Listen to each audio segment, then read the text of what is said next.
E o Bom Dia RU realiza uma série de entrevistas especiais para fechar 2024. E com honra e alegria que recebemos o nosso reitor, o reitor da Universidade Católica de Pelotas, Dr. José Carlos Pereira Bacchettini Júnior. Bem-vindo aqui ao nosso Bom Dia RU. Reitor, 2024 é um ano para não ser esquecido. Bem-vindo aqui à nossa conversa. Bom dia, Alessandra. Bom dia, Marcelo. Nessa trajetória, eu posso dizer a vocês que nós tivemos 14 anos para não serem esquecidos. E o 2024 com peculiaridades.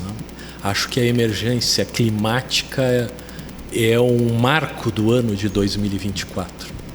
Então, a emergência apaga coisas que estavam acontecendo, suscitam outras coisas, mas chegamos em dezembro. E chegamos, acredito, da melhor forma para a população atingida, para as empresas atingidas e da melhor forma no grupo APAC na Universidade Católica de Pelotas. Bom dia, né? Bom dia, Marcelo. Bom dia, reitor. Que bom tê-lo aqui. Reitor, como é que o reitor Bacchettini, o doutor Bacchettini, e o homem José Carlos Pereira Bacchettini Júnior chegam ao fim de 2024? Essa pergunta, ela mistura a minha realidade, né? Às vezes a gente pode pensar que o reitor é um personagem, mas ele é a mesma pessoa. É o mesmo Bacchettini, o Baqueta para os amigos, né? O Júnior para minha mãe, é a mesma pessoa. Eu sou pai de 3 filhos maravilhosos, avô do Davi, um menino muito alegre, tenho uma vida privada restrita, porque assim precisa, né, para poder desligar um pouco o dia a dia intenso que a universidade exige, mas a gente chega cansados, mas não pessimistas. Eu sempre digo que eu sou um otimista, não por ser um bobo, mas por acreditar na força de trabalho, por acreditar nos times, acreditar nas pessoas, acreditar que equipes bem capacitadas e com um pensamento para o bem são capazes das coisas mais impossíveis. E veja bem a Católica, veja bem o HU, veja bem o que fizemos, e muitas vezes ninguém enxerga no período da emergência climática, não é? Então o homem, o reitor, eles chegam juntos, precisando de um respiro normal para o fim do ano, mas em prontidão para iniciar um 25, carregado de todas essas emoções que circulam a universidade. Hoje a gente está aí matriculando os alunos, matriculando o vestibular para recomeçar 25 com toda a energia. 24 foi um ano bastante desgastante, né? Tivemos aí a enchente, né? Que foi uma marca, né? Para o estado, para Pelotas, desde 1964, né? Que a gente teve aquela enchente lá de maio, né? Aquela enchente foi de 40. 40, né? Foi de 40. E isso fica marcado, registrado na história de Pelotas. E fica também registrado na história da universidade? Fica, Marcelo, fica porque, mais uma vez, nós precisamos recorrer ao campus digital para se adaptar novamente, buscando a experiência da pandemia. Fica marcado porque a nossa estrutura foi cedida na plenitude para o município, para ajudar empresas da região. Então, lá no campus da saúde, nós acolhemos a UPA do Areal, que estava em zona de risco, acolhemos o SAMU, aqui na universidade, a telemedicina do município. Enfim, as nossas unidades básicas que foram fechadas, as nossas equipes foram atender os albergues da cidade. É marcado porque a mobilização, pensando em sempre assistir da melhor forma, foi exacerbada na maior potência do bem que a gente possa imaginar, e o tempo passou, deixaram marcas, mas foi um grande aprendizado. E doutor Bacchettini, também nesse momento, aproveitando ainda e falando da enchente, né?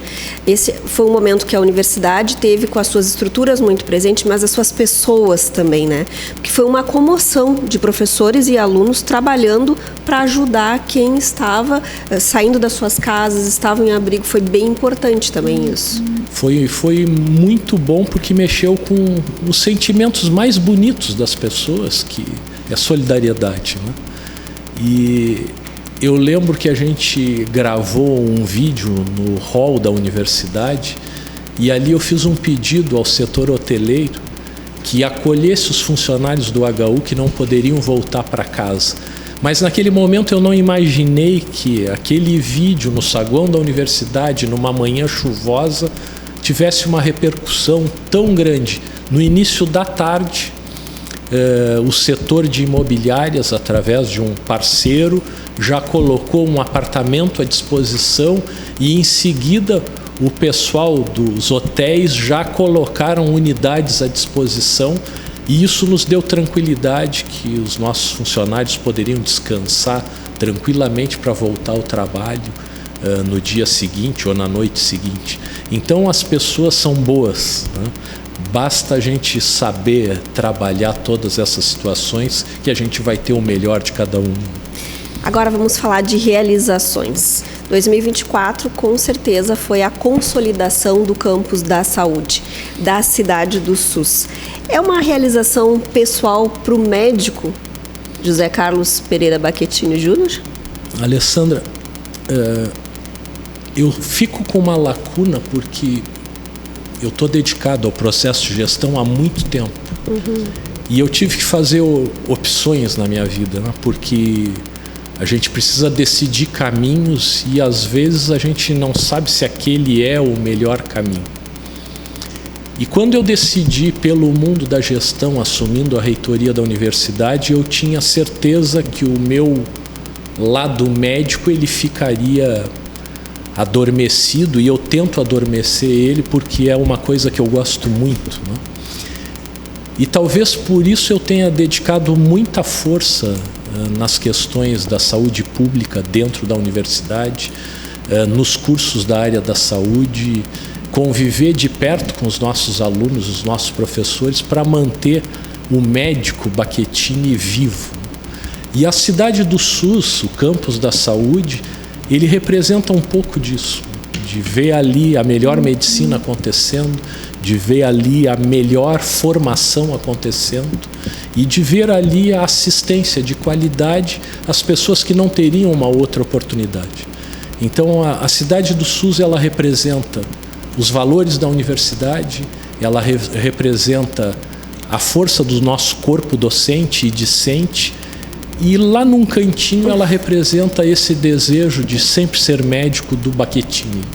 Sabe, né, Alessandra, a gente tem o nosso embarque, o CEPEL, e todos os cursos da área da saúde, eles falam e também usam, né, como case de sucesso, como também um laboratório para os alunos, né, a cidade do SUS, toda essa infraestrutura que a universidade proporciona, não só para os professores, né, os que vêm participar do nosso embarque, mas também para os alunos, né.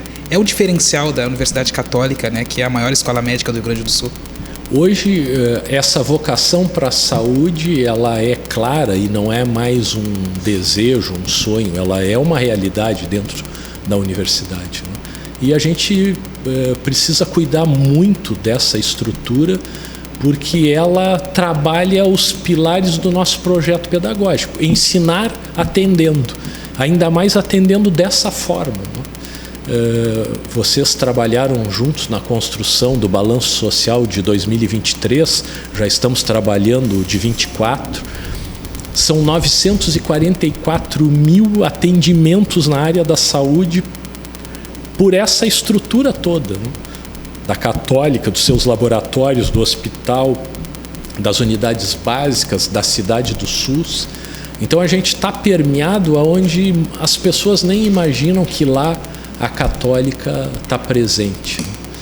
E a gente termina 2024 não pelo reconhecimento pessoal, mas eu tenho dito e não tenho medo de dizer isso, mesmo que possa parecer ruim o que eu vou dizer.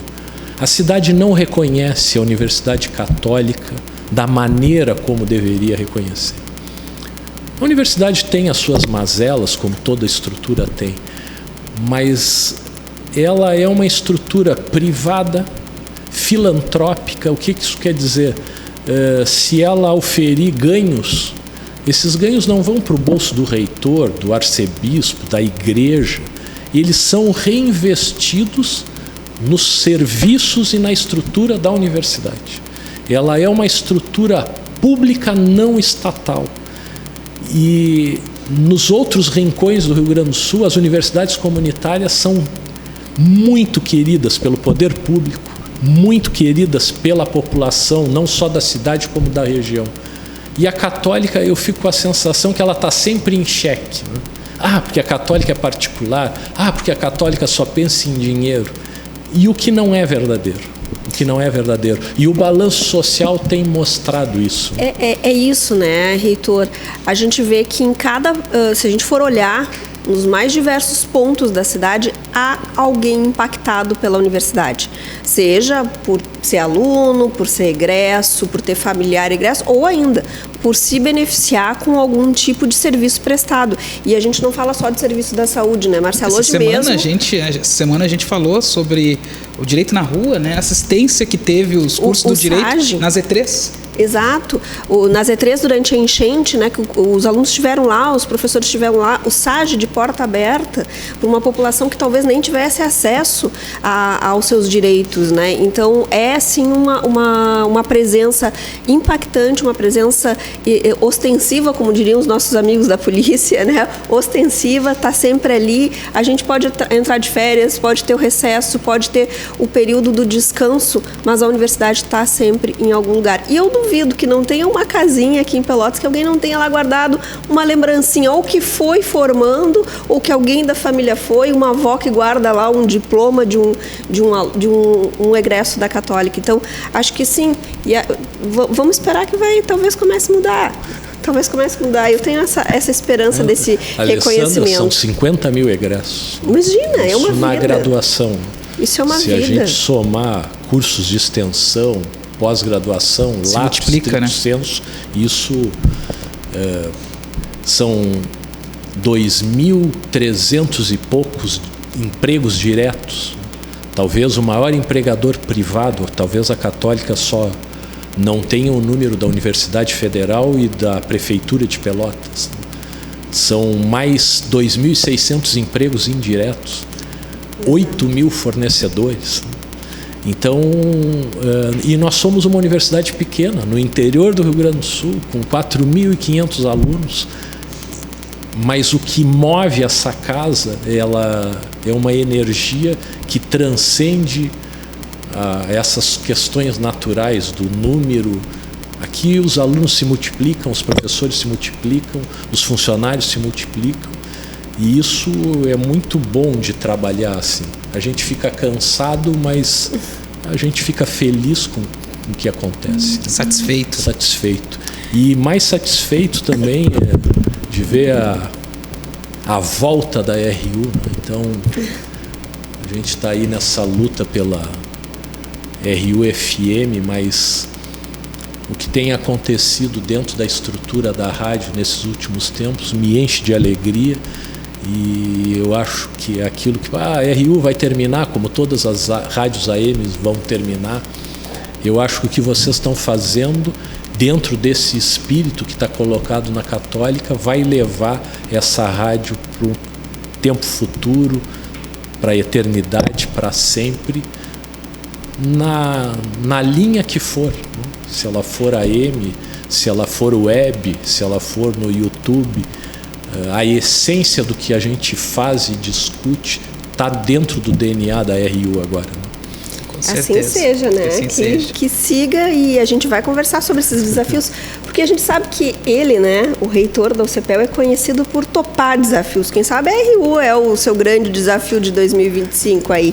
Mas a gente segue falando das realizações de 2024. Né? De 2024. Quais outras realizações em 24 que o senhor destaca e deve entrar aí para o seu legado como gestor da UCPEL? Hoje a gente está findando uma série de negociações para que em março de 25 o hospital de simulação comece a funcionar. O hospital de simulação ele começa num pequeno laboratório e a gente vai gostando daquilo ali, participando e treinando a nossa equipe, e a equipe vai crescendo até que a gente, nós temos espaço, a gente tem algum dinheiro para fazer esse investimento, e de um pequeno laboratório, de uma pequena sala, nós vamos para quase 2.000 metros quadrados de uma área inteira representando um hospital de verdade, da internação à alta hospitalar, da ambulância que traz o paciente até os primeiros atendimentos, até chegar numa UTI, numa enfermaria. Então isso pode trazer uma revolução para o modelo de capacitação, não só para os nossos alunos, mas para toda a rede de assistência do município, para os hospitais da região, para a Unimed Pelotas, para a Unimed das regiões, capacitar os seus médicos, seus enfermeiros, num ambiente de primeiríssima qualidade. Então, esse hospital, que já está lá na sua reta final, e nós estamos adquirindo o recheio dele com os modelos, com o sistema que vai gerenciar tudo isso, eu tenho certeza que será o encanto dos nossos alunos, mas será um momento especial de formação para todo mundo que está vinculado à área da saúde. Reitor, em vários momentos aqui na instituição, em 2024, o senhor falou na importância do planejamento estratégico. A universidade adotou isso como mantra. Existe uma UCPEL antes do planejamento e uma UCPEL pós? Eu tenho medo de fazer esses julgamentos porque a gente pode, sem querer, ferir sentimentos de tempos passados. O que eu posso dizer é de 2012 para frente, a universidade ela tem um impulso através do planejar. Porque para planejar a gente primeiro tem que conhecer as coisas. Então quando a gente começa a planejar, a gente começa a conhecer. E para tornar isso palpável e real, além de pensar, identificar, conhecer, a gente passa a viver isso intensamente. E quando a gente passa a viver um plano, a chance dele dar certo ela é muito grande. A maioria das empresas que planejam, elas pecam na execução do planejamento. Mas aqui na Católica está acontecendo uma coisa muito interessante. O planejamento não é mais propriedade do reitor da universidade. É propriedade dos seus gerentes, dos seus líderes, é propriedade dos setores. E hoje, para mim, é muito tranquilo ir na reunião do planejamento daqui e dali e olhar o quanto as pessoas evoluíram. Agora mesmo eles acharam que o sistema que controlava o plano ele era não amigável, não é? Então a gente fez um investimento num sistema mais amigável, também para estimular que todos façam os controles. E a gente terminou há pouco um grande movimento, que foi o movimento de ação orçamentária para 2025, e eu não preciso mais dizer, olha, é tanto para isso, para aquilo. Em cima do planejamento, os setores colocaram os valores necessários para aquilo acontecer. Então, talvez tenha sido o orçamento mais ajustado que a gente realizou nos últimos tempos. Claro que agora a execução dele vai mostrar se a gente estava certo ou não, né? Mas tem sido uma experiência muito, muito gratificante. E esse profissional que trabalha conosco, com esse ferramental todo, ele está sendo cobiçado no mercado. Porque tem empresas, não, mas eu quero também na minha empresa. Uhum. Tá, mas aí vem aqui fazer propostas para que o nosso time se transfira daqui para lá, de lá para cá. E o que também é muito bom numa casa formadora, né? Então, a gente tem que estar preparado para perder bons quadros da universidade para outras instituições, e a nossa tarefa como universidade formar todos de novo, e eles vão para o mercado novamente, mas claro que tem uns que preferem seguir a carreira aqui conosco. Reitor, e não é só na UCPEL, né? O Hospital Universitário São Francisco de Paula, né, que é o nosso maior laboratório, foi um ano que de algumas sementes plantadas, né, há algum tempo começaram a dar frutos, né? E como fica agora a nova gestão do hospital, que há poucos dias aí foi anunciada a mudança por lá? O hospital, ele é um hospital, mas ele é um hospital universitário, né? Então, isso muda as suas características. Ele não é um hospital 100% preocupado com assistência apenas. Ele é preocupado com assistência, mas ele é preocupado com a formação. Então, lá no hospital circulam alunos do direito, alunos do serviço social, os alunos da medicina, que é como se fosse a casa deles, os alunos da odontologia, da fisioterapia, da enfermagem. Então é um caldo cultural não só mais da área da saúde, né? Alunos da arquitetura, da engenharia, né? Trabalhando as questões específicas de um hospital. E esses dias, em cima disso, a gente vem com as sementes brotando de um trabalho excelente realizado pelo Márcio Slaviero, que era o nosso diretor, ainda é o diretor até o dia 5 de janeiro, mas essa vitrine que a Universidade Católica e seus órgãos auxiliares se tornaram, chama a atenção. E o Márcio recebeu uma proposta para um novo projeto e vai para esse novo projeto. É um momento ruim, porque é final de ano, mas a vida é assim. E a gente tem que estar preparado para tomar as decisões, porque o hospital ele não pode parar nunca, né? A universidade pode ter os seus recessos, mas o hospital não tem recesso. Ele é 24 horas, todos os dias, todas as horas. E em seguida a gente vem trabalhando junto ao professor Caio Lopes, que hoje é o coordenador do curso de medicina.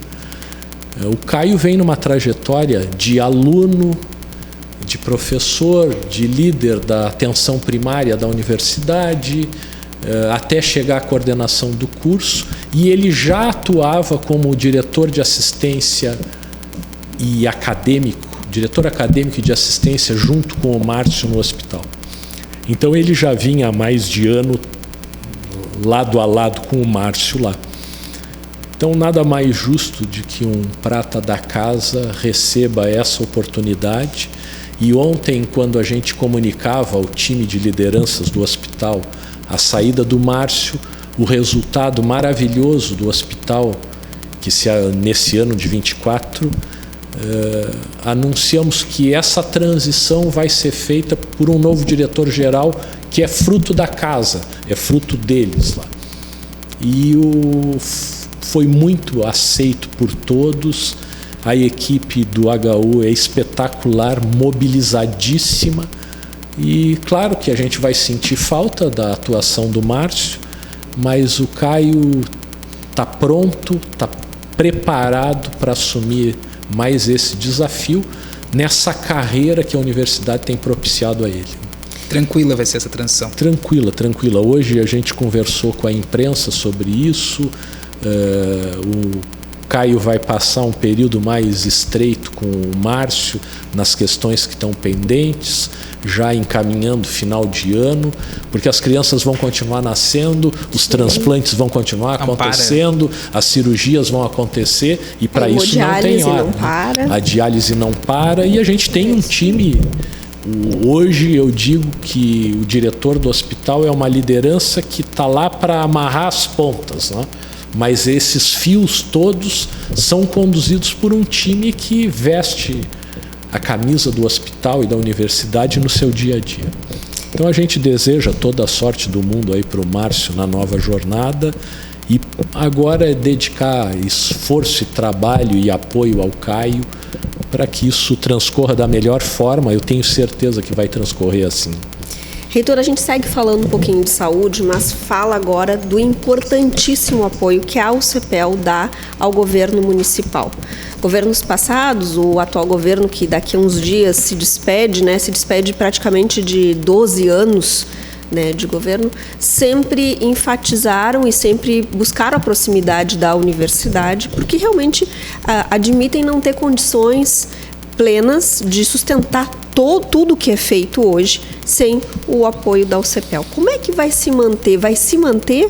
O senhor já está em negociação para o próximo governo? Já teve algum encontro para falar especificamente dessa atividade das atividades relacionadas à saúde com o prefeito eleito? De muito tempo, a Católica participa vamos dizer assim, da administração pública sem efetivamente ser da administração pública. Toda essa vocação da universidade na sua extensão, na assistência, na pesquisa, é colocado em prol da cidade.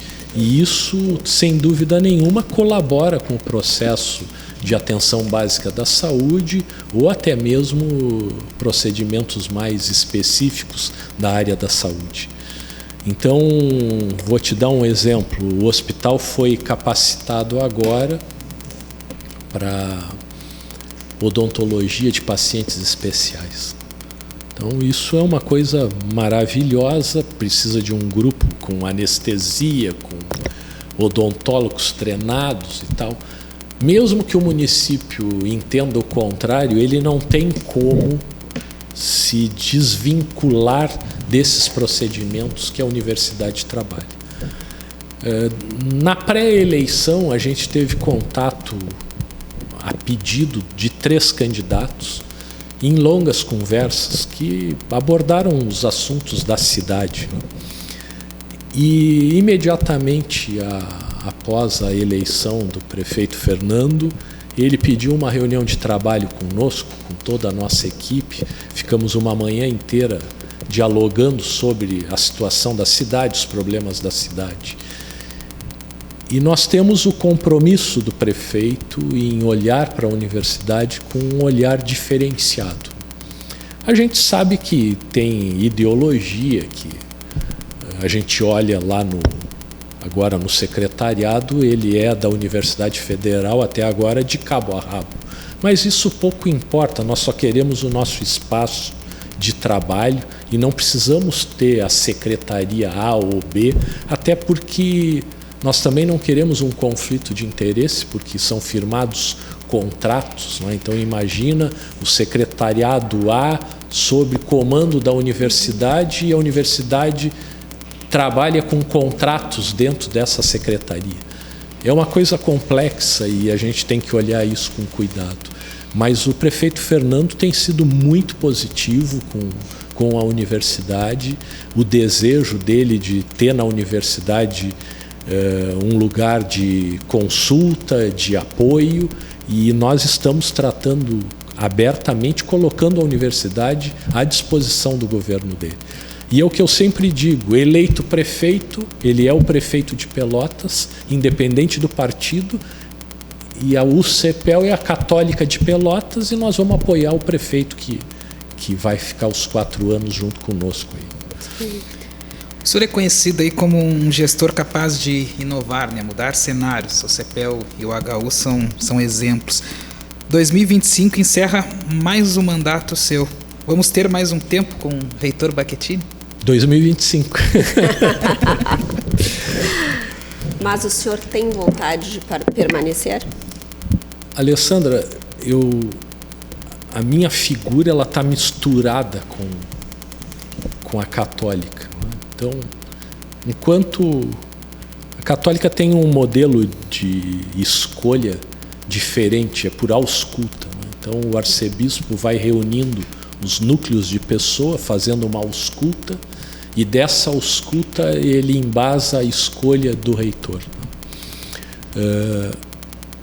Eu estou à disposição, e sempre, como sempre estive, nos momentos mais difíceis. Não vamos esquecer que eu assumi a universidade com uma insolvência, 300 milhões de dívida.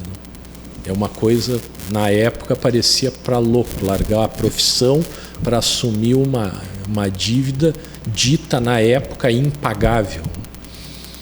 Eu fico contente com isso que tu disse, que eu aceito desafios e tal, né?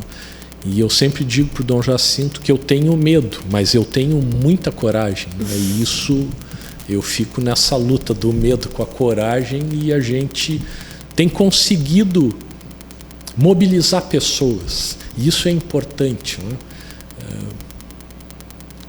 Porque se tu não conseguir incentivar e impulsionar o teu time a seguir um pensamento ou estudar uma teoria e colocar ela na prática, sozinho tu não vai conseguir fazer nada.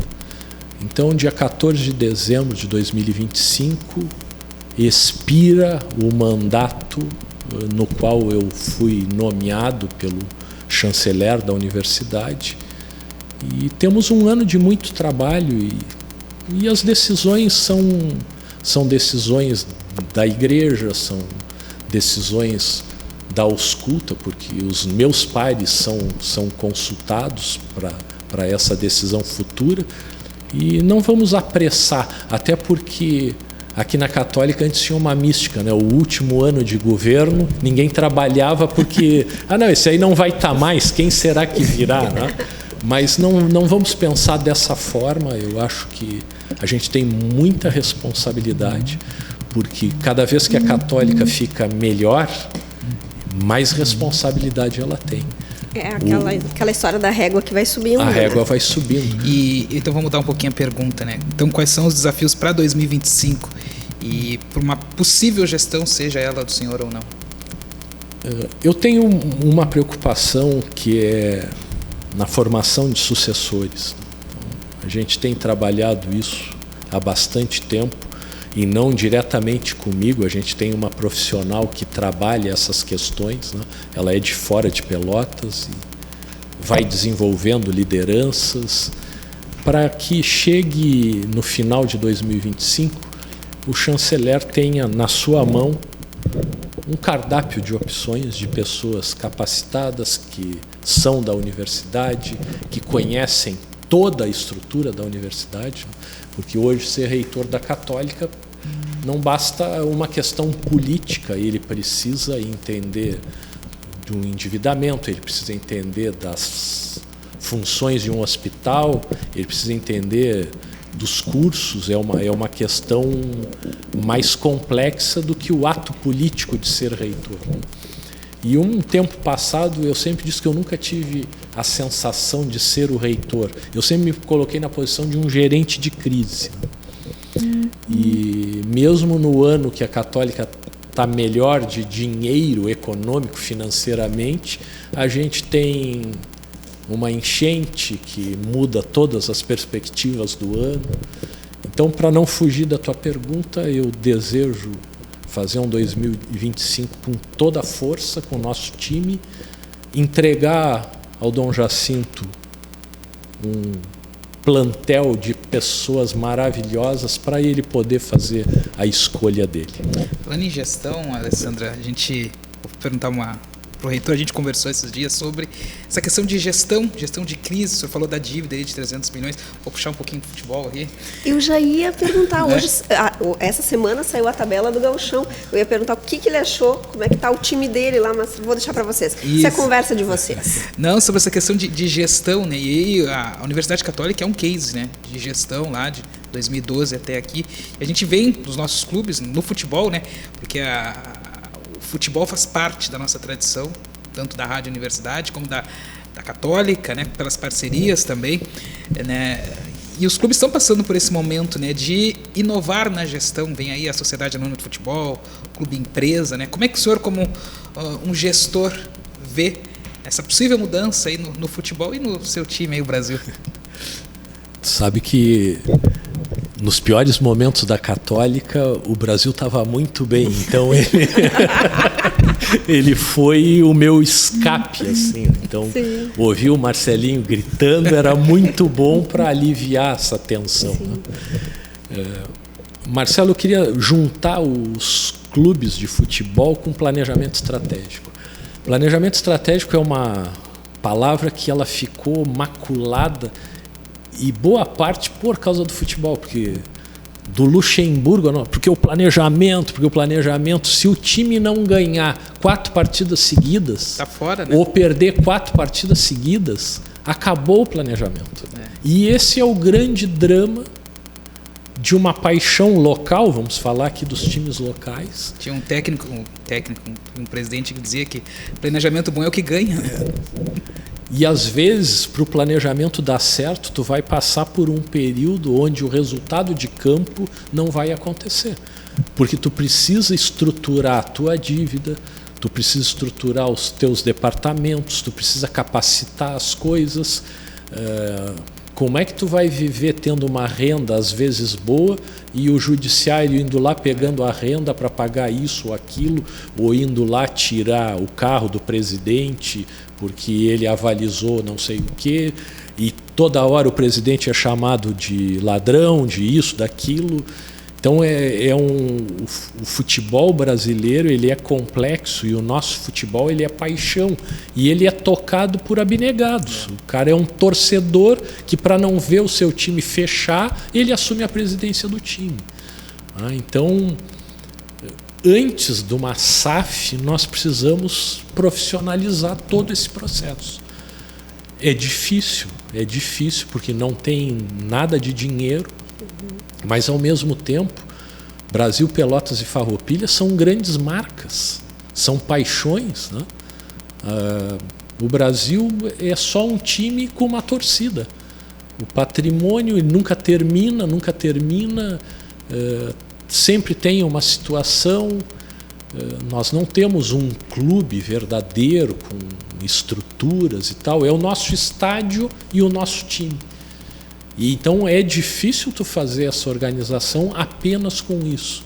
Mas é uma marca que não tem valor, ela é maravilhosa como o intangível. E eu acho que a partir dessa marca e de uma estruturação profissional de todos os quadros, que a gente pode pensar em um dia pagar a dívida, que até hoje a gente não sabe. Uma hora é tanto, outro dia disseram que era 36, 42. Então, qual é o investidor que vai assumir e investir num buraco de 42 milhões negativo, sei lá com que juro? Então, é difícil, mas eu acho que a gente tem que colocar a paixão, mas botar um gerenciamento profissional nessa estrutura. É o caminho, né? E com uma coisa a longo prazo. Não tem como resolver 42 milhões no Campeonato Gaúcho ou disputando a Série D. 42 milhões nós vamos ter que fazer uma série de outras ações, e não é com o patrocínio A ou B na camiseta que nós vamos conseguir vencer 42 milhões. Né? E se não fizer isso, não vai ter ninguém que queira investir nos nossos times locais. Ele vai ficar na força do torcedor que não quer deixar o clube fechar. E é o que eu sempre digo, a gente torce por uma partida. É um gol que o Marcelinho narra e a gente passa o mês inteiro falando sobre aquilo. Aí diz, mas vocês ganharam o quê? Nada, nós ganhamos uma partida. E isso é o que tem nos mobilizado. Mas é uma marca espetacular. Eu estou otimista para 2025, né? A volta da marca Brapel, né? Espetacular. Dia 8 de fevereiro já temos a data. Tu imagina na Casa do Lobo, né? A marca da corneta, a gente poder cornetear se ganhar e levar a corneta se perder, né? Então eu vou começar com a corneta. O que o senhor achou? Brasil e Grêmio. O meu filho me mandou a tabela, mas eu só consegui olhar Brasil e Grêmio. A primeira rodada. O que vai ser bom é assim, porque eles estão desestruturados. Vão sucumbir na baixada. Olha aí, O treinador que se preocupe, que vai assumir, porque ele vai perder a primeira partida dele. Olha Dia aí. 8 de fevereiro, Brapel na Boca do Lobo, e com certeza vai ser a cidade vai parar. A cidade vai parar. Depois de muito tempo, o último foi aquele com torcida mista, né? Que tivemos, inclusive, a nossa professora Rosane com o pai do Fred, eu chamo o pai do Fred, o seu Henrique. O pessoal lá na torcida mista. Então, tudo isso está de volta, né? Porque depois tivemos pandemia, estádio fechado. Mas eu acho que essa marca de estar de volta é importante. É uma paixão, é uma comoção, né? E é isso que faz a cultura popular de uma nação se manter viva, né? Vai se acrescentando fatos, histórias, enfim. Tem muita lenda, né? Muita lenda urbana, enfim. Mas é isso. E, Alessandra, só para não... Eu sempre digo uma coisa, a gente diz que a torcida do Brasil é a maior e mais fiel. Agora eu vou apanhar com o que eu vou dizer, não é a maior e mais fiel. Olha. Tem parte da torcida que passa muita necessidade, que não tem o dinheiro para comprar o ingresso, mas tem uma parte da torcida que poderia ser sócio permanente do Brasil e é torcedor de ocasião. Se o Brasil está bem, vai lá e paga as mensalidades para poder assistir. Se o Brasil está mal ou parou de jogar, para de pagar.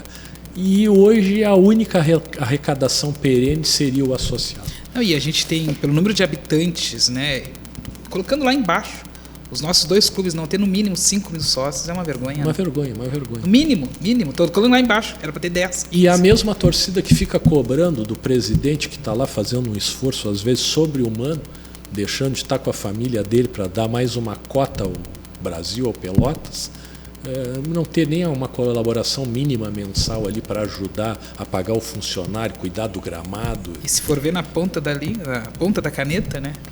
Grêmio Internacional tem mais sócios em Pelotas do que a nossa dupla Bratel. Eu quero dizer que a próxima conversa, a próxima gravação nossa, seja podcast, seja programa no Bom Dia RU, vai ter que ser sobre futebol, vai ter que ser sobre dupla Brapel, e o reitor já está convidado. Eu vou ficar só na mediação, assim, para, tipo, de vez em quando alterar algum ânimo, eu entro. Quando assim. Forem as vias de fato, tu entra. Eu entro. Reitor, voltando então para a gente concluir essa nossa entrevista especial, 2025, a UCPEL completa 65 anos. É um momento importante, né? Um número fechado, que nem a gente diz. Qual é o presente que ela deve receber ou que ela deve dar para essa comunidade onde ela está inserida? O senhor fala que ainda não é tão valorizada, mas que ela chega... Não é qualquer instituição que chega a 65 anos, né? Ela tem muitas entregas para vir para o ano dos 65 anos. A universidade tem muitas entregas para fazer, presenteando a sua comunidade.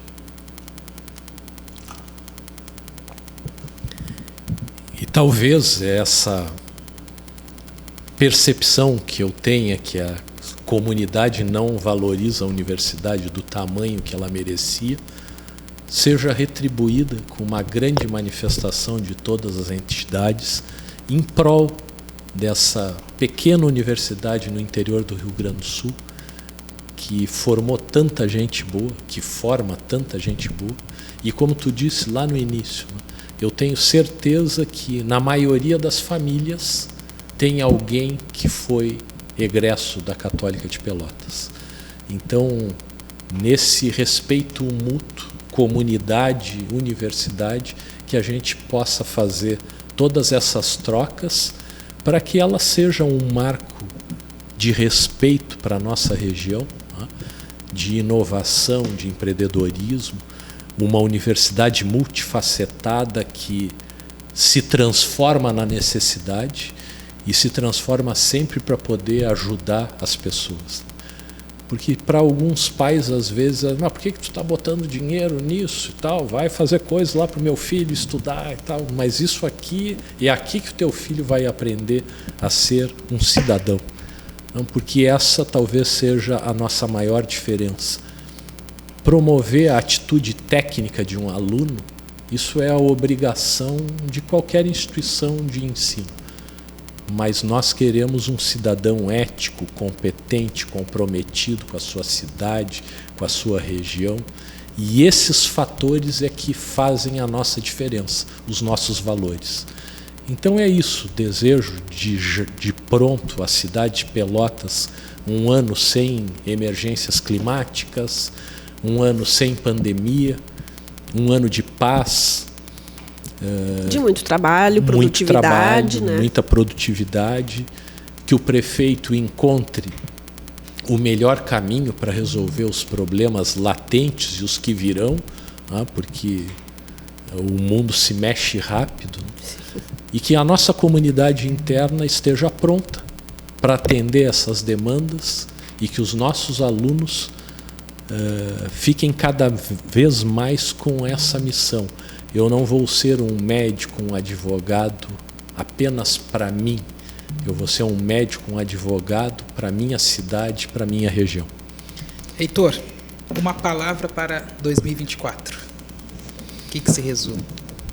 Uma palavra só. O ano que passou. Obrigado. E uma palavra para 2025, que entra agora. Nós vamos com tudo. Mais de uma palavra, uma frase. Então é muita coisa que veio por aí.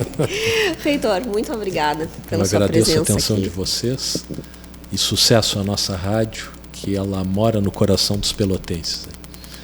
Certo.